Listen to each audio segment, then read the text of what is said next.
I have been back from Washington for about a month. We used to call this the congressional recess. It's now called the district work period, which is actually a bit more honest.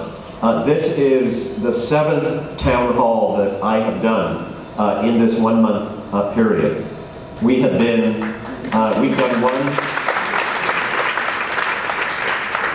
one in each of our 6 counties, and then this one here, which is our district-wide town hall. It is a very large district for New Jersey.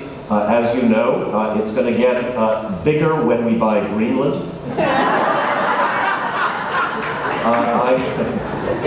I have, written to the Queen of Denmark, and negotiations are underway. It'd be pretty cool to have some glaciers there. I try to find some lightness in the predicament that our country is in, because you got to have a sense of humor, and the sense of humor will thank you. Applause for sense of humor is a really good idea.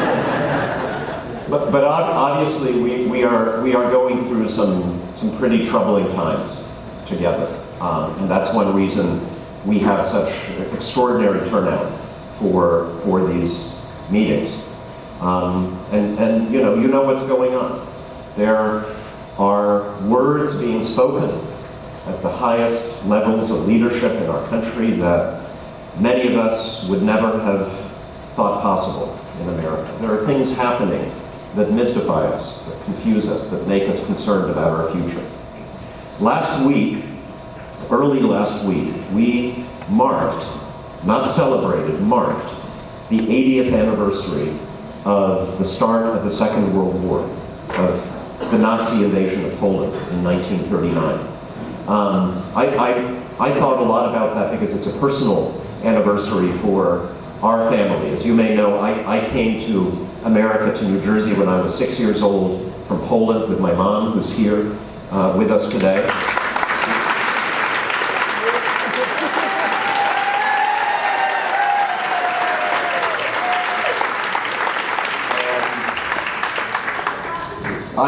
I grew up on her stories of going through that period. Her dad was a lawyer in Warsaw. No military experience, but he signed up for the Polish army right after Hitler attacked, and within a few weeks he was killed defending Warsaw.